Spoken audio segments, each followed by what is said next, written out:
আমাদের সময় এসছে যে good investor and bad investor দেখার জন্য।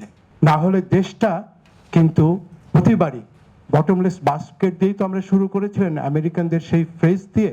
আমরা কিন্তু নিজেরাই নিজেদের সামর্থ্যকে ইঁদুর হয়ে কেটে কিন্তু নষ্ট করে ফেলছি। ব্যাংকের যারা ম্যানেজমেন্টে আছে, যারা চালাচ্ছে ব্যাংকটা, তাদের বিহেভিয়ারাল প্যাটার্ন এবং তাদের গভর্নেন্সের জায়গায় যে হাউসকিপিংগুলো অন্তর্বর্তীকালীন সরকারে আমাদের যে প্রিভিয়াস গভর্নর যেই গুছিয়ে নিয়েছিল, যার প্রতিফলনটা আমরা দেখছিলাম দুটো জায়গায়। একটা হচ্ছে যে আমাদের রেমিটেন্সটা বাড়ছিল এবং যে কারণে একটা কিন্তু স্বস্তির জায়গায় বাংলাদেশের অর্থনীতি ব্রিদিং স্পেস কিন্তু আমরা পাচ্ছিলাম। সেকেন্ড হচ্ছে যে যে আবর্জনা ব্যাংকিং সেক্টরে তৈরি হয়েছিল সেটা পরিষ্কারের কিন্তু একটা উদ্যোগ নেওয়া হয়েছিল। যারা মানি লন্ডার ছিল তাদের ব্যাপারে একটা কঠিন পদক্ষেপের জায়গায় গিয়েছিল বাংলাদেশ ব্যাংক। আমি এবং বজলু ভাই আমাদের পাঠানো হয়েছিল নগদে, সেটা একটা খুব ইম্পর্টেন্ট একটা মানি লন্ডারিং এর কেস, যেটা আমরা বাংলাদেশ ব্যাংকের হয়ে বাংলাদেশ ব্যাংক সেই জায়গাটা করেছিল।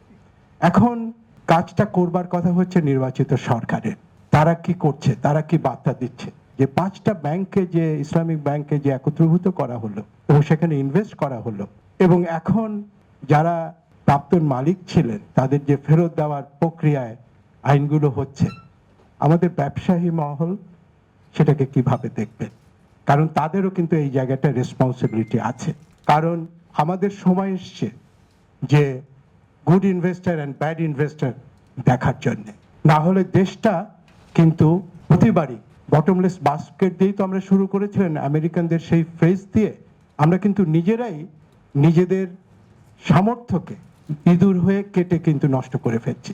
এই জায়গাটা কিন্তু আমি মনে করি ইকোনমিস্ট এবং ব্যবসায়ী মহলের সত্যিকার হতে হার্ট হিটিং গভর্নমেন্টকে মেসেজ দিতে হবে। কারণ সংস্কারের যে কাজগুলো হাত দেওয়া হয়েছিল সেখান থেকে ফেরার কোনো সুযোগ নাই। দ্বিতীয় হচ্ছে এই মানি লন্ডাররা বেসিক্যালি কারা, সেটাও কিন্তু আজকে অস্পষ্ট কিছু নয়।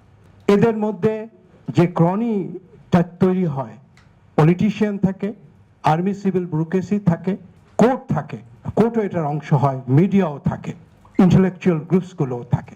এই জায়গাগুলো যদি আমরা সত্যিকার অর্থে, মিডিয়ারও দায়িত্ব এখানে, যদি আপনারা এই সময় যদি আমরা ধরে নেই যে ডেমোক্রেটিক স্পেস আছে, সব কথা বলা যাচ্ছে, তাহলে কিন্তু আপনাদের প্রত্যেকটা কেসকে, যেটা করাও হচ্ছে কিছু কিছু, আমি মনে করি এভিডেন্স বেস পপুলিজমের জায়গা থেকে না, এখানে ন্যাশনাল সার্ভিসে সবাইকে এগিয়ে আসতে হবে।